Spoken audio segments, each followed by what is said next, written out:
testis that actually is still sitting inside the scrotal fascia, cremaster muscle. And what we're looking at up here, this would be the spermatic cord with all of its contents. And down here, this is the testis and the epididymis.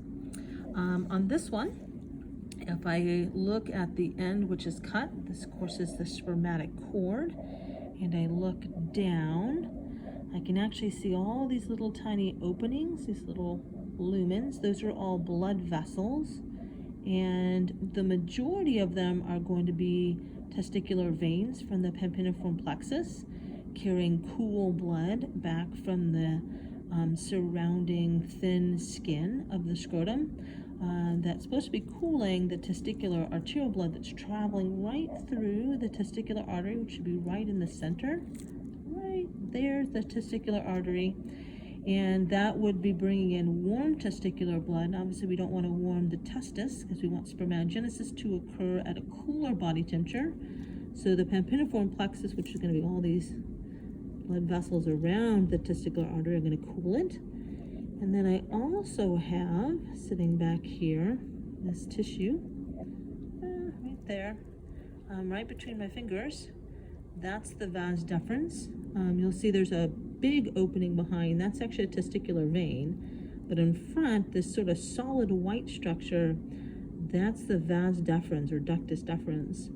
I don't know about you, and I was surprised that it didn't have a big lumen to it. There's just really a tiny little pinprick of an opening there. Almost can't even see it. And that's because this is primarily a really thick muscular tube with a very tiny lumen. Remember, sperm are about 1/100th the size of an egg cell. And so they're very teeny tiny. They're going to swim through, and we want to make sure we can pressurize that tube. Actually, not swim through, they're going to be pushed through. We want to make sure we can pressurize that tube so that the tube can do peristalsis and move them. Okay? So this is a single testis pull, and then we also have one where we dissected in. So that's one testis. This is that same person's other testis.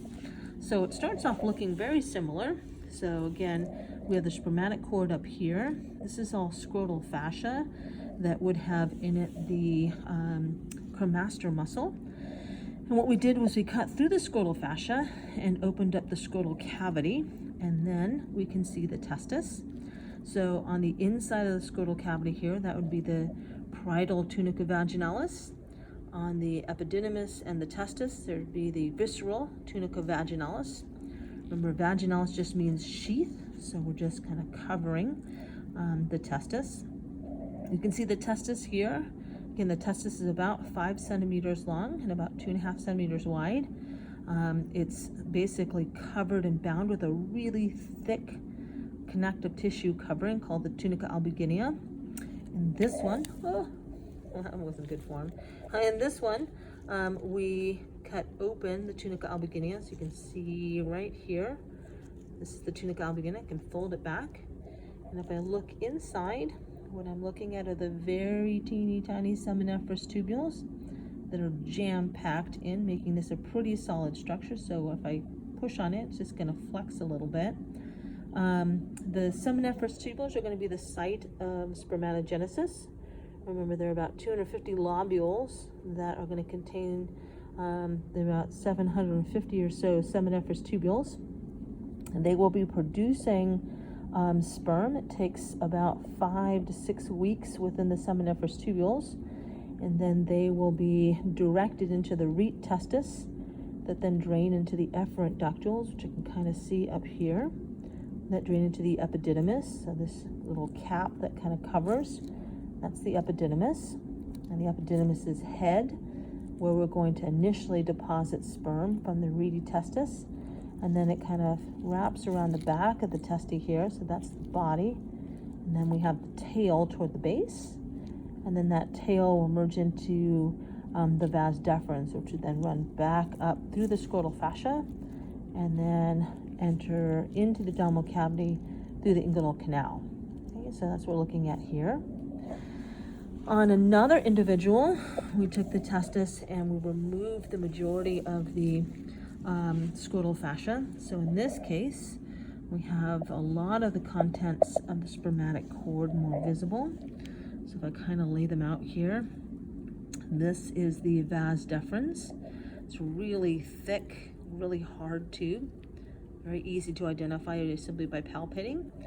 And then I have the pampiniform plexus, which are these other blood vessels traveling. And actually inside of here is the testicular artery.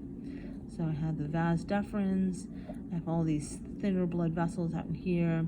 Those are the pampiniform plexus vessels. And then actually right here is my, it's kind of hard to see, but my testicular arteries right there. Coming down, I can see my testis. In this case, I have my epididymis. This has been sitting on its side for a while. So there's the epididymis right here, little cup. And on this one, we cut through the tunica albuginea again. If I kind of open it up, we can see inside. And again, you can see these really tiny tubules. So those are the seminiferous tubules. You see how solid this structure is? Because the seminiferous tubules are really densely packed. You can see right there one of the little septa from the tunica albuginea creating a lobule. Okay. On this one, if you look at the scrotal fascia, I might be able to do this, I don't know. I'm gonna have to use two hands. You can see a little bit of what we call the cremaster muscle.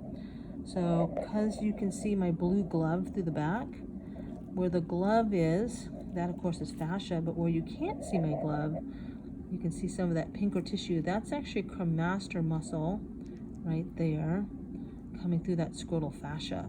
So you basically get these little fascicles of skeletal muscle from the intra-abdominal oblique coming down.